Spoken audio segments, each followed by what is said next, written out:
pastor and councilman, Brian E. Hawkins. This is going to be quite fascinating because he has an interesting journey, but he also has some interesting insight into corruption, partisanship, and BS. All right, Pastor, good day. Thank you for being back on the program, sir. How are you? Thank you, and I appreciate you for having me on here, and I'm excited to be back. Absolutely. All right, I want to get into one dynamic first, okay? You're a councilman with San Jacinto City Council, and you were in a very viral moment. And these moments have a way of defining you or defining a person, but that's not the summary. You have a lot of nuance. One thing I learned, I didn't know you used to be a Republican. You turned independent, obviously left-leaning, progressive thoughts, independent thinking. That's good stuff. But tell me about that journey. Then I want to get into some of the corruption that you've been able to discover as you have journeyed in the leadership of politics. Absolutely. I've always told myself that I was a Frederick Douglass Republican. Okay. So when you go to my website, you'll see that there's a picture of me right in front of Frederick Douglass. When I ran for Congress, I ran under the Republican ticket. But the platform that I stood on, prison reform, reparations, just a lot of different conversation I wanted to talk about: education, safety in our community, housing inequality. And I realized that wasn't much more of a favorable conversation within the Republican Party. After the election, I took a trip to 2 weeks down to Atlanta. I've never been to Atlanta before in my entire life, never been to Georgia. I drove through there, but being from California, going to Atlanta, seeing the Black excellence that I saw, seeing billboards of Black doctors and seeing Black business owners, I had a chance to meet with Pinky Cole of Slutty Vegan. So Good friend of mine. I was in Atlanta enjoying myself. In that time period, it was like a great awakening for me. I remember sitting at Ebenezer Baptist Church, and right in front of where Dr. Martin Luther King and the great Coretta Scott are laid to rest.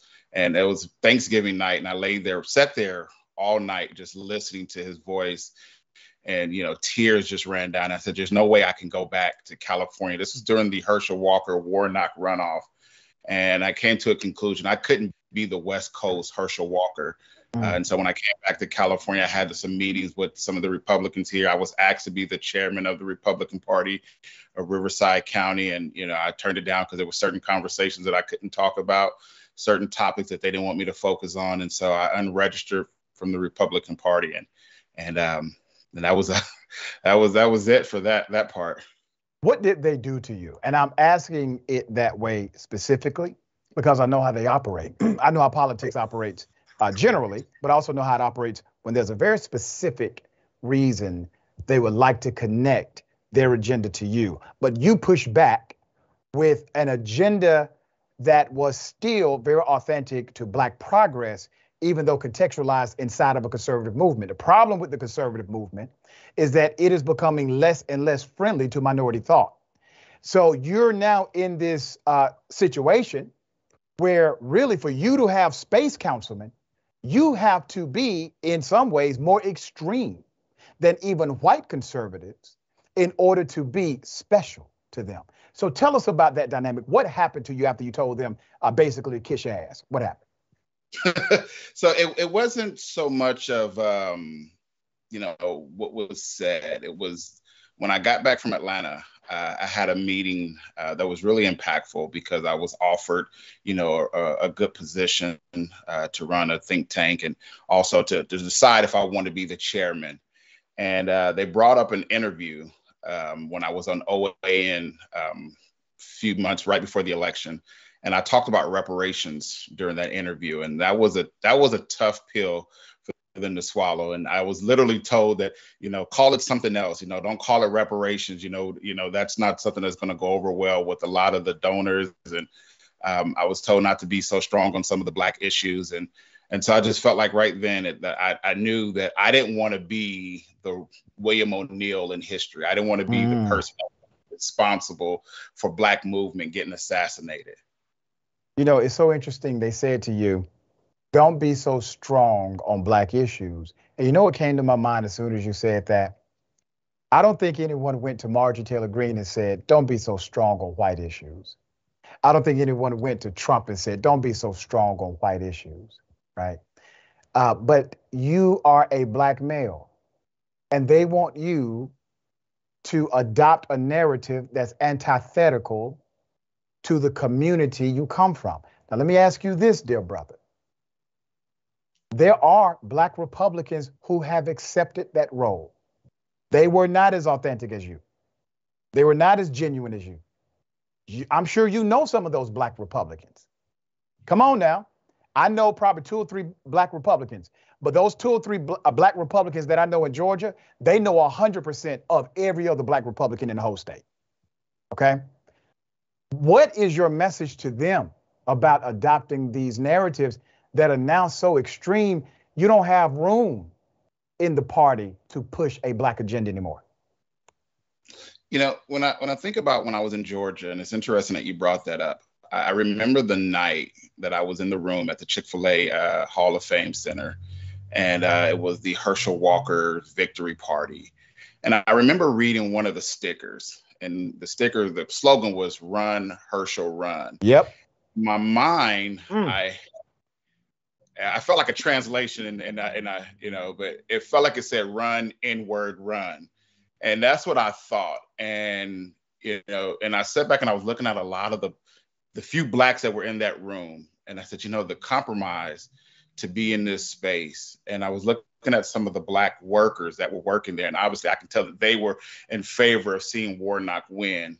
And looking at the disappointment in their face, it was really discouraging. And so, you know, when I think about the surface of what we're focused on and the issues that what we're ignoring is more detrimental to black progress, to not have a full alignment of blacks coming together, because I feel like we're losing our position if we don't continue to really put black issues on the table. You know, with the George Floyd Act that should have been passed, the John Lewis Act that should have been passed, you know, to see the video that you just talked about a few minutes ago with the officer with the baton. You know, it's unfortunate that we're not supposed to speak of these issues in depth. You know, it's one thing to say, you know, everybody got access, but it's another thing to ignore how we really got here and who's really controlling the access that you have. And so I would ask that question, do we really have access that we're trying to convince individuals that we do have? That is so well said. Councilman Hawkins, let me pose a question to you about the Democratic Party. Because to be frank, the Democratic Party, they will play those games too. They will tell you not to push too much of the black agenda. I've had Democratic lawmakers come on my show and literally say right before the interview, hey, are you going to ask a question about reparations? Hell yeah, I'm going to ask now. Now I'm definitely going to ask you, right? So you gotta disconnect in both. But there is more room in one than the other. Let's be frank. Let's be 100 about it. What has the corruption level been like inside of the Republican movements or even with elected officials? Because, man, they're making legislation based on bias and racism, and it's spreading across the country. What has been your, I guess, view of that inside of politics? Well, I think the biggest thing that probably bothers me the most, and given the fact that I'm a pastor, is hiding a lot behind Christianity. I'm seeing that that evangelicals within the party is pushing more of a strong racist narrative than we've probably seen since the 60s. We're dealing with it right here in Riverside County, in Temecula, and even just Marietta. They banned some books about a few weeks ago in the Marietta Valley Unified School District. And one of the topics, the book, they approved a book, the chapter Birth of a Nation and the Rise of the Republican Party, but they banned the books that focus on, true history, dealing with minorities and African Americans in the community. And so that's the part that's the most frustrating of anything. It's really interesting you brought that up, because during the civil rights movement, you did not see Christian evangelical churches marching with Dr. King. As a unit or an organization, they were not supportive of the civil rights movement. They thought the civil rights movement was destructive. They said it was harming America. Dr. King's approval rating at the time he was living was 6%, according to NBC News at that time. And then you have the Christian evangelicals, not helpful, but you have some white liberals, atheists, many of them, some of them, they were, because they saw this as a great human progress that needed to happen. So now you fast forward, brother, you're a Republican, you're a Black Republican, you're a leader, you're a pastor, you're able to hold your own as it relates to policy, which is becoming less and less of a reality for both political spectrums. But policy has really taken a back seat, brother. This is about tribalism now. Am I wrong on that? No, absolutely. You're not wrong. And that's why you're not seeing really good, healthy policies being passed within the Republican Party. There's a good friend of mine's, Mitch, would always, when we would do these dialogues on Instagram, he would ask me, give me one good policies that the Republican Party has introduced. And that found me having to really look deep within myself. Sometimes you have to be honest and say these policies aren't good. I know that a lot of my Republican partners have voted against the infrastructure bill. But here in my city, I know how much that infrastructure bill has helped in so many ways. When it comes down to roads, we created more jobs. We were able to repair our wells in our city. I mean, there was so many things that came from it. I mean, we're about to realign our highway from that infrastructure bill that we just created a cross-city partnership. And so a lot of times we're so big on trying to sabotage the other party that the people at the bottom are suffering the most. How would you define corruption? If I just say define corruption for me, how would you define that? It's interesting. I just got through binge watching Snowfall, and I watched that. I never cried at the end of a season. I grew up in that. I grew up in California. I watched the crack epidemic. I spent 10 years in prison. And so I seen, how the community was decimated. I have uncles that were on drugs, family members that spent time behind bars. So I seen how the corruption of the government attacking the community. And I remember texting my mother after the show that said, there's never really been real aid to help the minority community. There's been a war on poverty. There's been a war on drug. But the reality of it is there's always been a war on Black people in America. And so when you talk about corruption, I look at that war, Hispanics, there's been a war, Asians, there's been a war. It seems like every marginalized group, every minority group has been somehow put into a box, divided and put against each other. And I'm seeing that more now than anything. And it's just saddened to when I look at the outcome and then to tell someone, hey, you have access, just deal with it. As a councilman for San Jacinto, have you seen your colleagues engaged in corrupt practices? So not the current council that we have. The actual current council that we have is really, really good. I mean, we've been able to push forward a lot of good things in our city. Now, we did have a council member. Actually, we had a council member that went to jail for marijuana, and we ended up removing him from the council. And I think about maybe 10 years ago, we had some corruption within our council where I think like 3 or 4 of the council members ended up going to jail for bribery. So there had been some history of corruption. I understand the bribery, brother. Did y'all remove a councilman because he got caught with marijuana? Yeah. So no, he didn't get caught with marijuana. No. He didn't get caught with marijuana. It was an illegal dispensary that he was in aid of helping, and then he got arrested on domestic violence charges. Okay, so he had some other stuff happening. It wasn't. Yeah. Okay. No, not because he had weed in his pocket. No. All right. Gotcha. All right. Okay, I'm glad you cleared that up. Okay, so you have a new council, you can work with them, but naturally, folks taking bribes, all kind of crazy stuff happening. When you engage Black Republicans today, from your perspective now as a leader, right? What is your typical advice? And remember, a lot of people are going to see this. So what is your advice to Black Republicans right now? And for me, I don't care what party you belong to. I really don't. All right. I criticize both. I do care what policies you subscribe to. I care deeply about that. So what is your advice to Black Republicans today? Well, I guess the biggest advice I would ask is, is what you're saying is going to be written in history as being the part that hurt the community that you've been. How much of these talking points that you've been subscribed to is going to alienate? I remember my daughter, 11 years old, asked me when I was running, and she knew I wasn't a big outspoken fan of Black Lives Matter. And she asked me, she's like, Dad, do you feel like you're alienating the Black community by not, supporting Black Lives Matter publicly? And she was 9 years old when she asked me this when I was running for city council. And so for a 9-year-old to see how much that would hurt not supporting. And even now, my entire family, my wife, my children, they're excited that I left the Republican Party. I mean, they following Dad, they're following a Black man, they're following good leadership in the household. But when I hear them speak now, they have this level of, wow, weight lifted off their shoulder, that we're not surrounded by people who have this, outward hate, this bigotry. And I'm not going to say all people in the Republican Party, but there's some real serious concerns that bother me.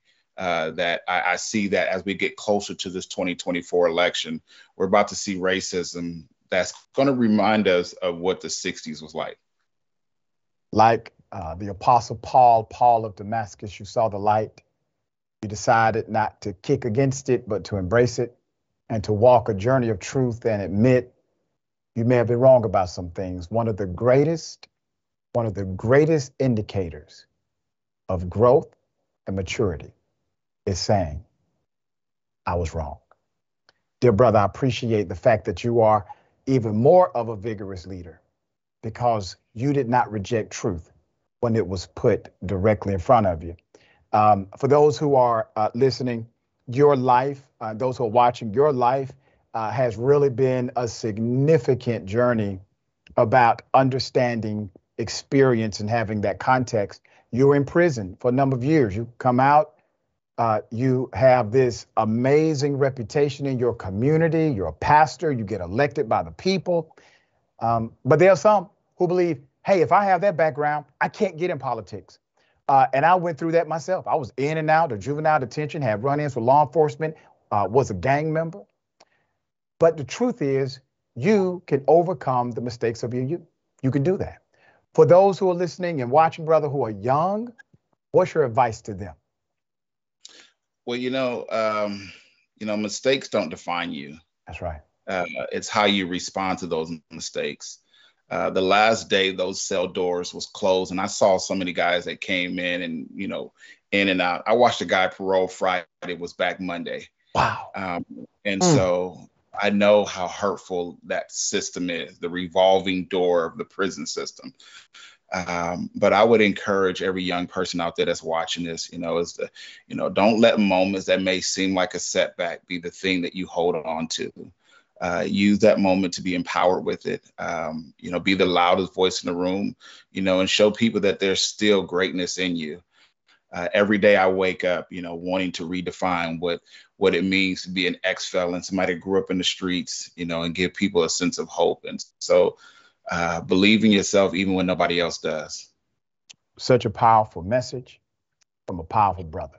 Councilman, we thank you for your leadership. Yes, sir. Hey, and I just want to say before I get off of here, there's a brother I know out of Atlanta. There's a brother named Chevy Brooks, Alfred Chevy Brooks. I just wanted to give a special shout out. His son, Bryce, died a few weeks ago. Hero, saving some young men's life in a lake. And so this young 14-year-old kid gave his life. And that's just just give a special shout out to Alfred, man. He's running for school board in Atlanta, and he has my ultimate support and prayer. And I just wanted to end it on something just to let you know I'm thinking about that brother.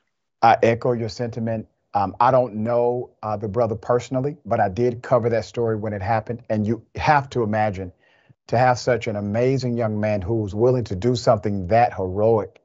You have an amazing father. You have amazing parents. You have an amazing village. All right. Thank you, dear brother. Thank you, sir.